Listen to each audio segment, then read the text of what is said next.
nggak peduli motor kalian tahun berapa aja ya, setahunnya tetap bayarnya segitu.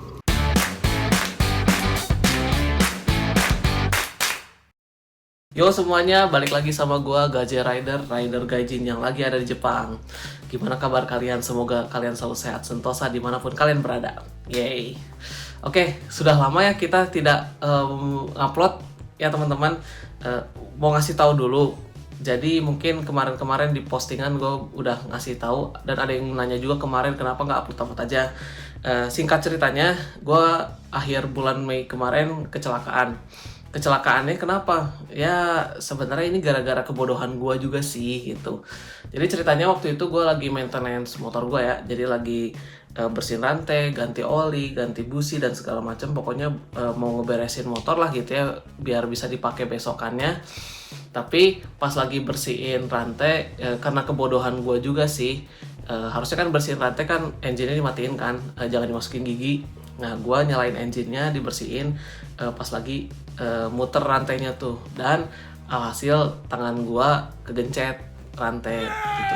Ini hasilnya gitu. Ya, waktu awal-awal itu benar-benar sakit banget sih ya.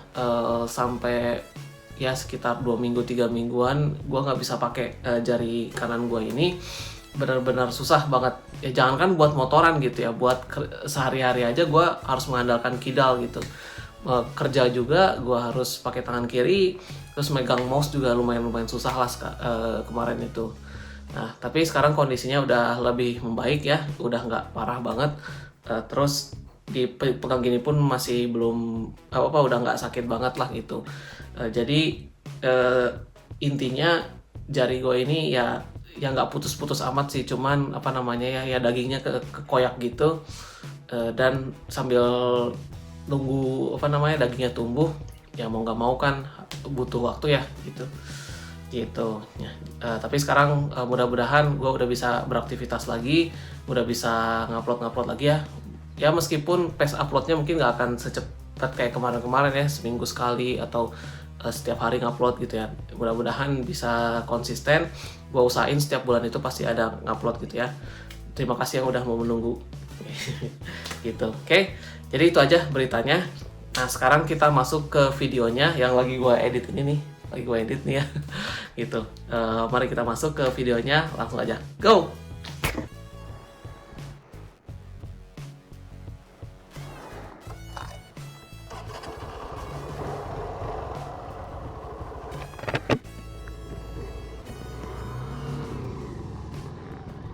Oke, sekarang di Jepang ini udah bulan Mei ya, bulan 5. Ya udah mulai agak anget-anget gitulah ya, udah lumayan panas.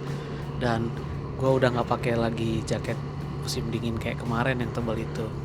Di bulan Mei atau bulan 5 ini lumayan spesial ya. Kenapa spesial? Karena dimulai dari bulan 4 sampai bulan 6 itu adalah bulan-bulannya pembayaran pajak dan asuransi. Ya, kalau di sini sebutannya istilahnya Zeikin Matsuri alias festival pajak.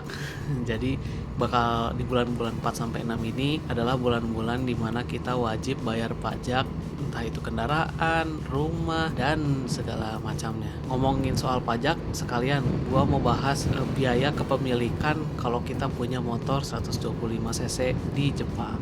Oke, yuk kita mulai aja.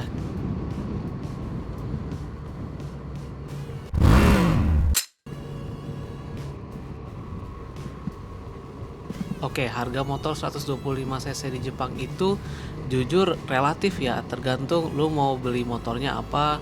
Apakah kalian mau beli yang baru, yang second, ya beda merek beda juga harganya. Nah, jadi budget buat beli motornya itu balik lagi ke isi dompet kalian masing-masing.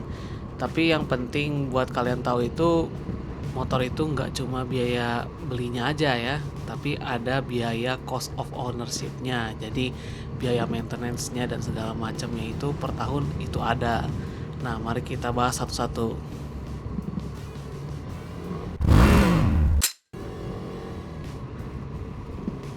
Oke, kita bahas pajak dan asuransi. Ini masuknya pengeluaran wajib ya. Nah, di Jepang itu asuransi sama pajak itu wajib banget kalian bayar. Nah, kita bahas dulu masalah pajaknya.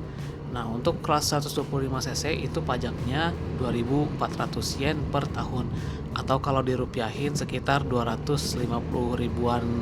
Nggak peduli motor kalian tahun berapa aja ya, setahunnya tetap bayarnya segitu gitu.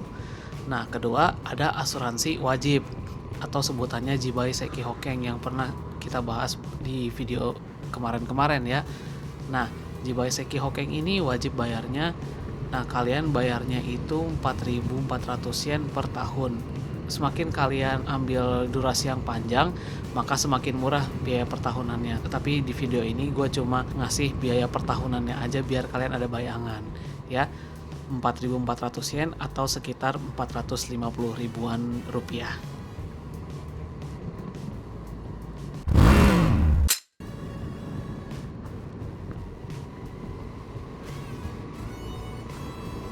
Selain asuransi wajib, ada lagi asuransi tambahan atau Nin-i Hokeng kalau bahasa Jepangnya. Nah, kalau di gua pakainya Family Baiku Tokuyaku.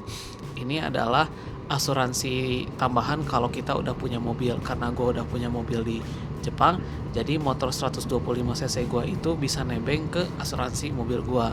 Nah, Family Baiku Tokuyaku ini hanya berlaku untuk motor 125cc ke bawah gitu.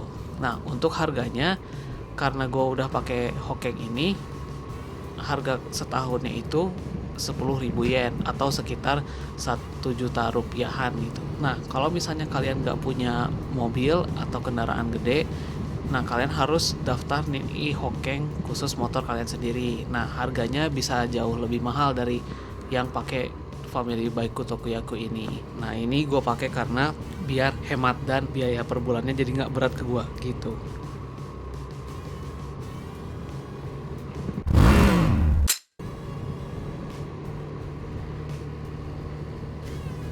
Oke, sekarang kita hitung biaya operasional alias bensin. Nah, dalam setahun gue bisa pakai motor itu lumayan panjang ya. 1 tahun itu bisa sampai 10.000 km. Nah, motor 125cc di Jepang itu terkenal sangat irit. Rata-rata konsumsi bensinnya itu bisa tembus 40 km per liter. Artinya, buat jarak 10.000 km, ya kita butuh bensin sekitar 250 liter bensin kan. Nah, sekarang harga bensin di Jepang itu kisaran 170 yen lah per liter. Nah, tinggal dikaliin aja tuh, 250 liter dikali 170 yen. Nah, totalnya jadi 42.500 yen buat bensin setahun. Kalau dirupiahin sekitar 4 jutaan lah ya, 4,5 juta. Ya, ini kalau hitungannya tahunan mungkin kedengarannya gede, tapi ini realnya sangat murah gitu. Masih aman banget lah buat dompet gitu guys.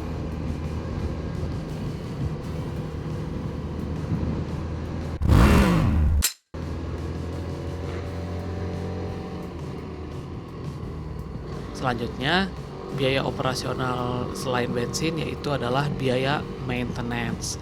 Nah, selama kerusakannya bukan bagian jeroan mesin alias engine, ya gua sih milih benerin sendiri di rumah gitu sambil ngotak-ngatik kan, bermodalkan YouTube dan ChatGPT aja. Haha, lumayan lah bisa hemat ongkos jasa montir. Mahal banget boy, Jepang itu montirnya gila sih gitu. Jadi kayak buat ganti ban, oli, kampas rem, dan perintilan lainnya, gue biasanya selalu siapin budget standby itu setahun 15.000 yen per tahun ya, atau 1.500.000 rupiah lah setahun gitu. Nah, sekarang kita totalin semuanya biar kalian ada bayangan angka pastinya. Berapa duit sih yang kita butuhin buat melihara motor 125cc di Jepang? Oke, yang pertama pajak 2.400 yen, kedua Jibai Seki Hokeng 4.400 yen, ketiga Nin-i Hokeng Family Bike Tokuyaku itu 10.000 yen, keempat ada bensin 42.500 yen kalau kalian larinya setahun 10.000 km, kelima terakhir maintenance dan perintilannya itu 15.000 yen. Jadi total biaya kepemilikan buat motor 125cc gue ini adalah 74.300 yen per tahun, atau sekitar 7.500.000 rupiah setahun. Nah, kalau dibagi 12 bulan jatuhnya sekitar 6.200-6.500an yen per bulan. Nah, itu udah bisa jalan-jalan jauh setahun itu 10.000 kilometer kemana aja terserah gua, bener-bener enak. Menurut kalian gimana? Worth it nggak sih punya motor 125cc di Jepang? Coba tulis pendapat kalian di kolom komentar. Jangan lupa like, share, dan subscribe juga channel gua biar kalian dapat info soal motoran di Jepang dan gua juga bisa tetap semangat bikin kontennya. Oke, itu aja untuk hari ini ya. Sampai ketemu lagi di video gue yang selanjutnya dan bye bye.